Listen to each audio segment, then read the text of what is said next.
makers of those four distinctively different pipe tobaccos, Old Briar, Dill's Best, Model, and Tweed present Martin Kane, Private Eye, starring William Gargan.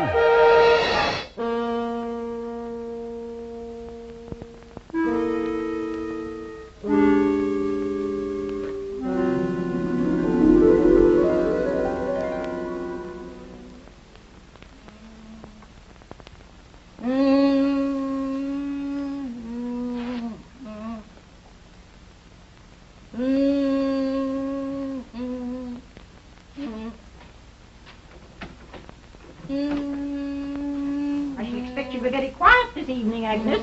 No mischief. Quiet as little Marks. Mr. Marks is coming, and we wouldn't want him to think that we were naughty now, would we? Agnes, do you hear me? Now, not of any fuss. I'll unlock the door. Just a minute, Mr. Marks. You hear me?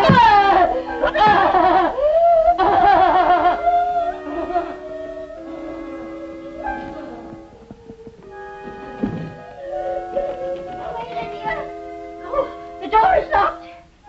Away from my room. Away that stupid painting, Sarah. And come downstairs. Mr. Marks will be here in a few minutes. Do you hear me? Yes, I hear you. Go away. Are you coming downstairs? Yes, I'm coming. But first you must go away from my door.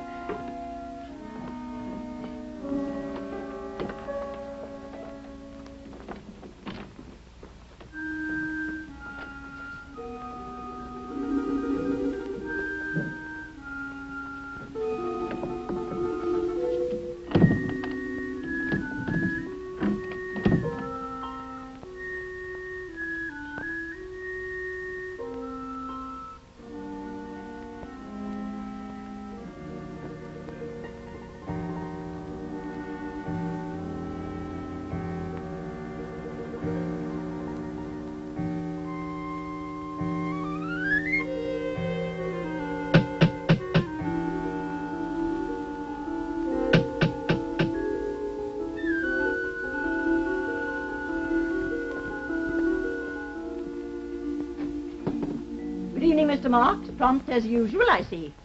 To be anything but prompt is to be inefficient, Miss Lydia. And inefficiency costs money. So, in these days of inflation, it behoves us all not to waste one moment, 1 cent. How true, Mr. Marks, how true. You will notice I have left one candle unlit. A small saving, but a saving nonetheless. Very commendable, very, I'm sure. But, however, you are rather tardy in your ways of thrift.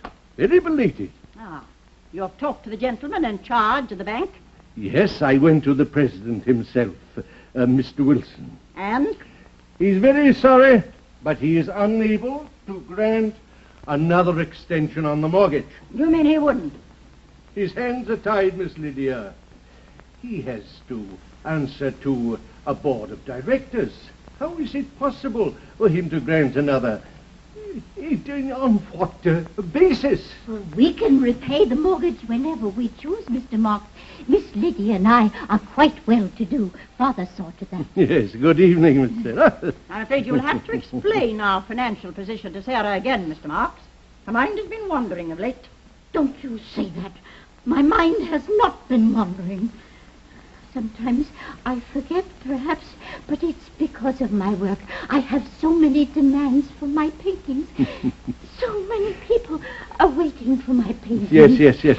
I'll tell you once more your financial status. Now, it's very vital that you listen carefully. Oh, I will, Mr. Marks. I'll listen very carefully. The money that your father left in trust for you and Miss Lydia and Agnes is gone. Gone? The last of the cash credits was spent over 10 years ago. However, I've been able to supply the three of you with food and other necessities by mortgaging this house.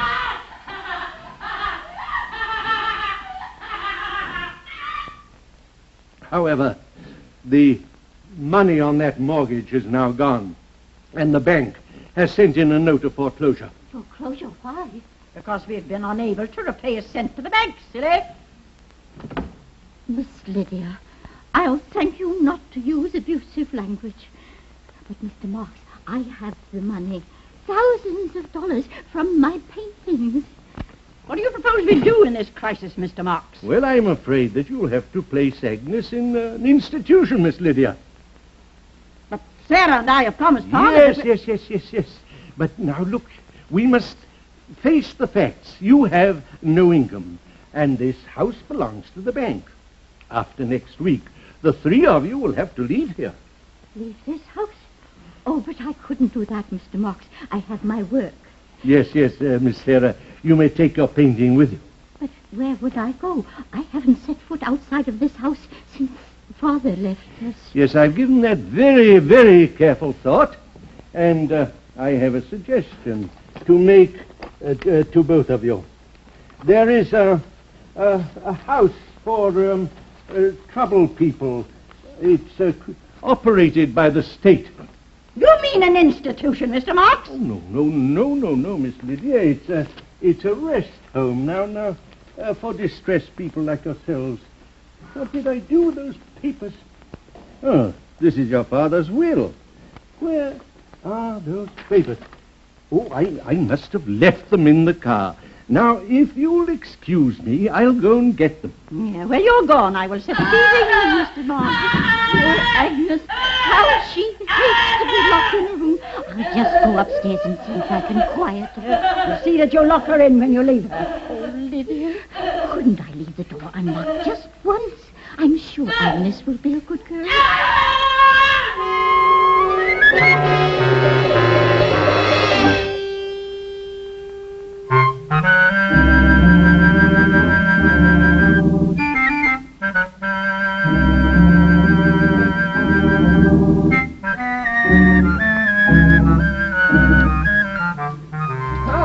Here's an interesting fellow. A hula popper, isn't it, Mr. Kane? That's right, Sergeant. I got me a nice 6-pound walleye pipe with that baby last summer. That's so. 6 pounds, huh? Yeah. You don't say so, Martin. Yes, I do say, and I just happen to have proof in the form of a picture. Don't bother showing me the pictures. I wouldn't believe you could land a minnow unless I show you both the fish with my own 2 eyes. Thank you for your confidence, pal. Oh, you're welcome, pal. What's this fishing here? Oh, boy, that's the greatest sport in the world. You know, the last time I went angling, I threw in the hook, and, brother, I caught a whopper. Well, I'm sorry to be rude, Captain, but I'm going to get the bass, the pike. I better be on my way, huh? Where do you plan to fish, Mr. Oh, I'm going up in the country, up maybe as far as Lime Lake. Lime Lake, great Scott, that reminds me why I'm here. We've got a job to do in Lime Lake, Sergeant. But Lime Lake isn't in our jurisdiction, Captain. I know, but Missing Persons wants us to check with a local lawyer up there, an old bird by the name of Marks. It seems that he called on a client about 3 days ago, and he hasn't been heard from since. Come on, let's get rolling. Hey, wait for me, Captain. You can give me a hitch there, boy. While you're investigating a lawyer, I'll probe that lake for a fish dinner, huh? Come so on. long, Hap. So long. My, oh, my, what a tough life that Marty leads.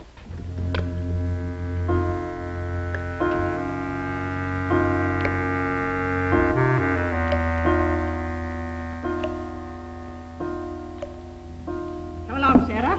Don't be such a slowpoke. I'm coming, Lydia, I'm coming. Be careful. Agnes, don't trip and hurt yourself, dear. One more step. Be careful now.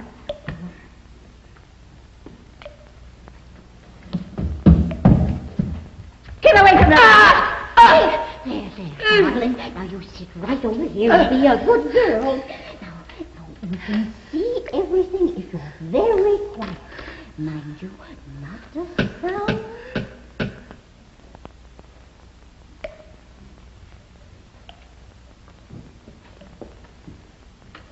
My door, Lydia.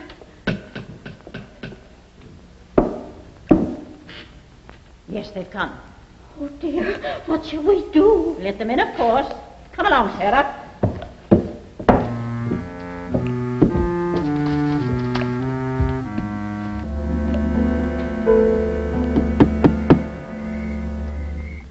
Ah, what a bust this trip has turned out to be. Yeah. The next time I take your advice about which road to follow, I'm Sergeant. terribly sorry, Captain. I felt certain I knew a shortcut to Lime Lake. 6 hours to travel less than 200 miles. Why didn't you speak up, Kane? And interfere with the police department? Oh, never, never, never. Well, at least it's encouraging to find Mr. Marks' car parked out there. Yes? I'm Captain Burke at the police department. Is this the Sloan home? This is the Sloan house, and I am Lydia Sloan. Oh, well, a man by the name of John Marks has been reported missing, and we're looking for him. Is he here, Miss Sloan? Yes, Mr. Marks is here. Won't you come inside? Thank you. Thank you. By the way, this is Sergeant Ross and Mr. Martin Kane. How do you do? How do you do? My sister, Sarah Sloan, gentlemen. How do you do? How do you do? Hello. Now, perhaps you'll take us to Mr. Marks? Of course. Please follow me. Please, get out of my way, Sarah.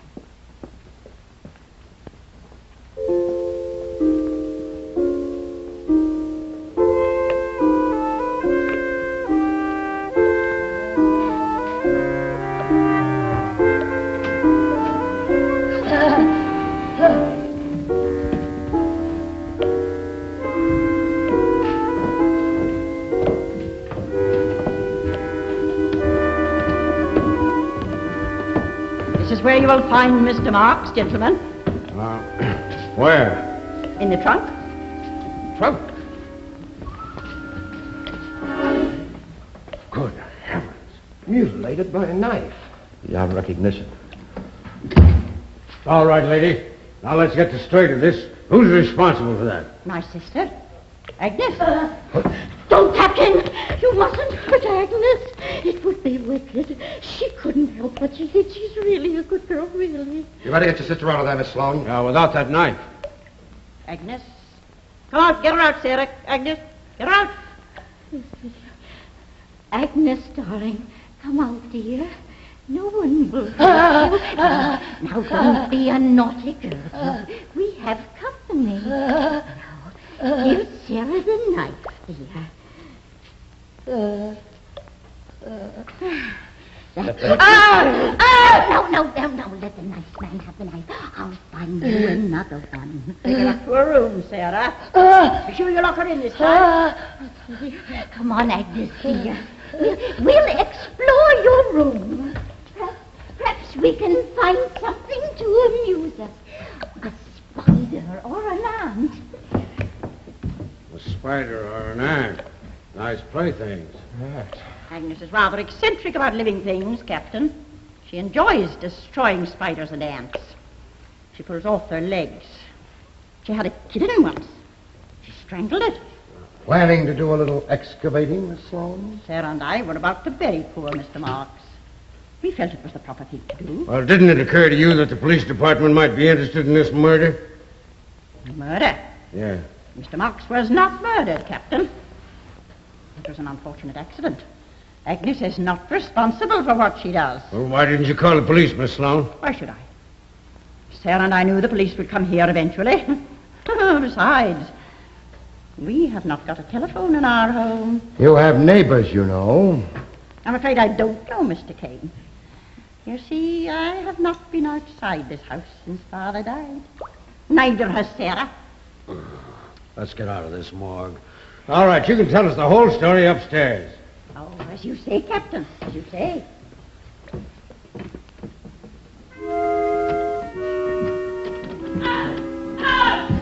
Agnes, now you mustn't make a fuss, dear.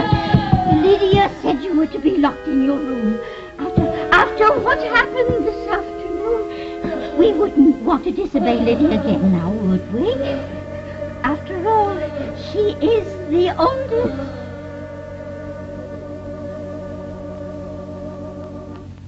Shortly after tea, gentlemen, Mr. Marks complained of feeling a little ill. My sister and I persuaded him to lie down here on this couch. Each of us went to our rooms. After a little while, I heard a scream. It was Mr. Marks. And when we rushed in here, Agnes was bending over him, the knife still in her hand. Any idea why she did it? Agnes is very violent in her likes and dislikes, Mr. Kane. She disliked Mr. Marks. Why, dear Agnes, should take such a dislike to our good Mr. Marks, I really can't say. Perhaps it's because Agnes is a little strange. Yeah. You can say that again, sister. Well, if you'll excuse me, gentlemen, I must get some supper for Agnes. Can I get you anything? Oh, no, thank you. You, Mr. Kane? Oh, no thanks. I just ate. You, Captain? No thanks,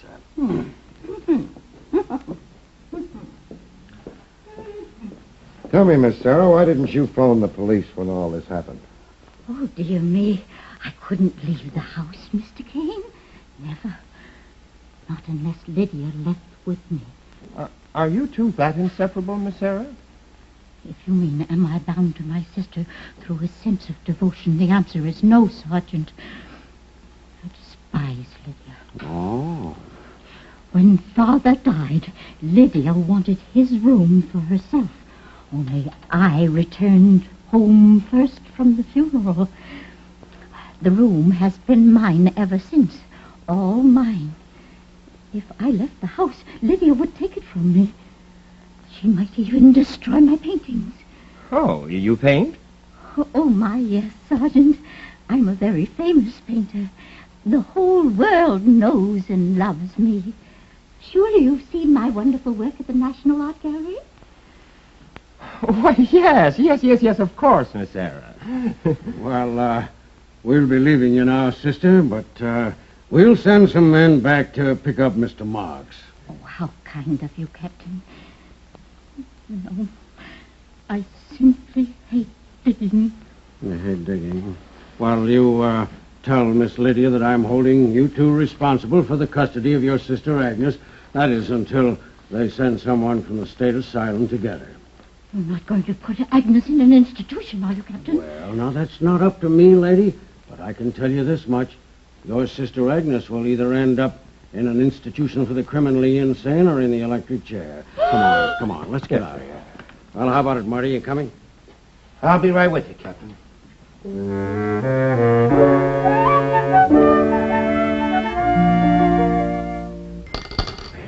Well, hi there, Captain. I understand you bagged something besides fish up at Lime Lake last night. Now, don't be cute, Hap. That's not funny. That old guy looked like he'd been pushed through a meat grinder sideways. Worst sight I've seen in 15 years on the force. Say, Marty tells me these Sloan sisters are a real loony trio. Yeah, three of the weirdest zombies I ever saw. I'm driving up to that haunted house this afternoon. I'm going to take the state psychiatrist and a couple of muscle men along with me. I'll clap that Agnes Sloan in a straitjacket. Oh, now, wait a minute, Captain. It's my theory that Agnes did not murder John Marks. What'd you say? Remember those ashes we saw in the fireplace? Yeah. Well, that fireplace hadn't been used in years.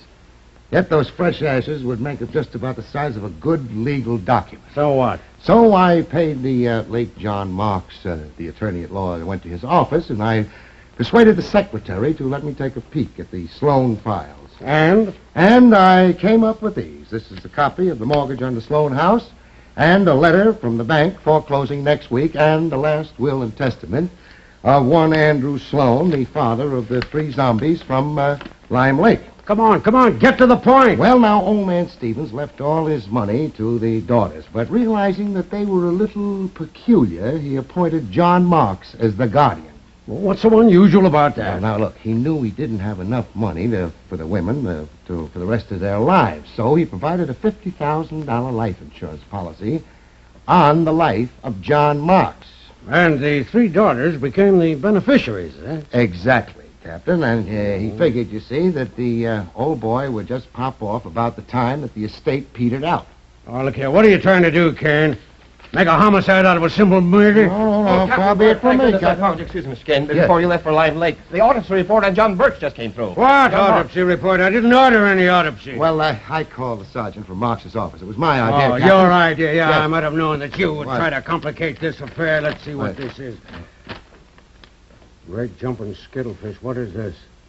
Death was caused by a lethal dose of hydrocyanic acid. The body was mutilated shortly after death occurred. Oh, no.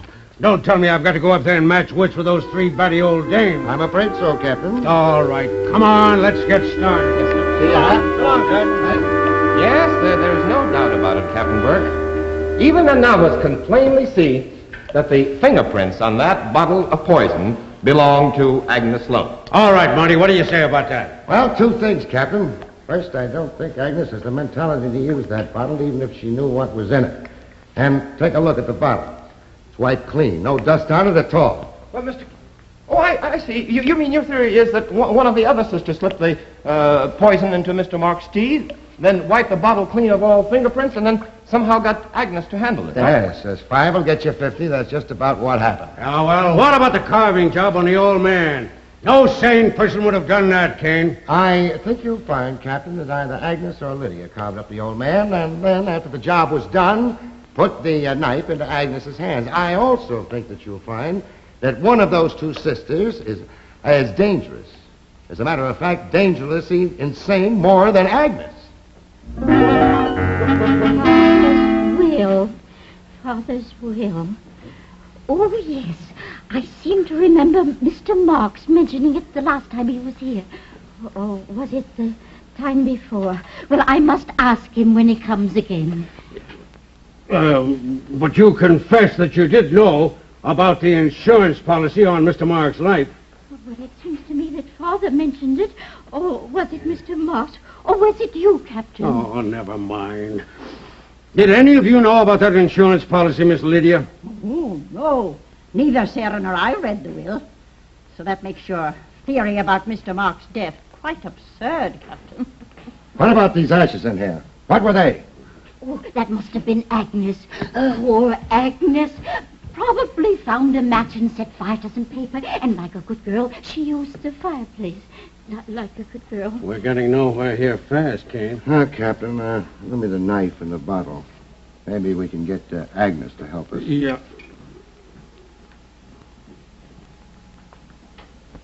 Now, don't be afraid, Agnes. I just want to return your playthings. You lost them, you know, Agnes. Come on. You lost them, Agnes. Now, you should return them to your sister. You don't want to be punished, do you? Locked in a room. Come on now, Agnes. Return the playthings. Go ahead now. Give them to the sister who gave them to you. Go ahead, Agnes. Go on. Oh, wretch! Oh, little wretch! I won't let you harm Agnes. It's for you, Sarah. You put them up to this. You saw me do it. You told them. No, Lydia, no. You cheated me out of Father's room. Now you want the whole house to yourself. But you shan't have it. Oh, you shan't have it. Hold it. You shan't. Stop her. Stop her. Sergeant, keep your eye on her. All right, Miss Sarah, come back. Come back, Miss Sarah. She's not going to... Come back and sit down now. Take it easy. Take it easy. She's not going to destroy your payday. Take it easy. Now, take it easy. Sit down here. Sit down here. Keep it quiet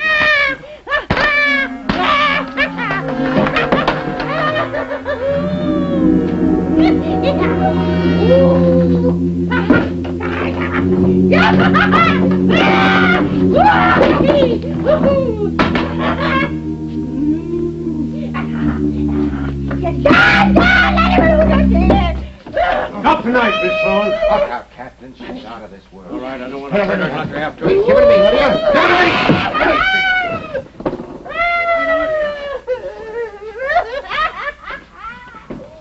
Boy, what a way to make a living. That's it, Happy. The Sloan sisters are comfortably settled in a home upstate where all three are going to get kind and sympathetic care. Boy, oh boy, another second, that maniac would have driven the knife through Martin's chest. Yeah, it was sure a close call, all right. Boys, open the door. Here I come. Captain Burke! Oh, gravy, what's this? Well, I'm going trout fishing with Marty and the sergeant. Trout fishing. Say, Captain, have you ever seen a trout? Well, they come pretty big, you know. You got to be prepared. Oh, that's a good motto. That's a good motto, Captain. Be prepared, you know. Tommy, do you think that reel is sturdy enough to catch a 1-pound trout? Oh, 1 pound. Well, after the fish stories you've been telling me, I thought this thing might be a little bit frail. You told me... Now, all that right, this is where we came in. Gentlemen, anglers, shall we go to the fishing grounds? Aye. All right, squash left, forward fishing mark. grounds. Adios. Good night. Happy? Good night, Happy. Good night, folks. Martin Kane, Private Eye, has been brought to you by the makers of those 4 distinctively different pipe tobaccos. Old Briar, the master mixture of rare flavor and aroma. Dill's Best, flavor cut for extra mildness and cool smoking. Models so high in quality, so low in price. And Tweed, the shaggy, rough-cut tobacco.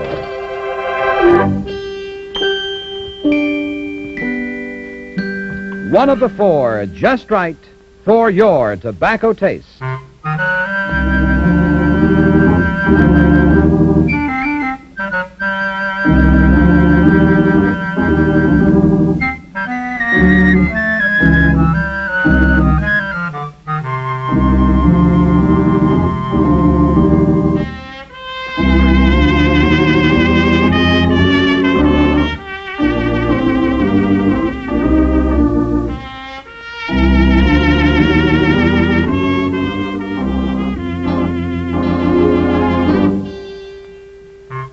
And don't miss the radio version of Martin Kane, Private Eye, a different show, starring that famous Hollywood personality Lloyd Nolan, next Sunday and every Sunday on NBC. Consult your local newspaper for time and station.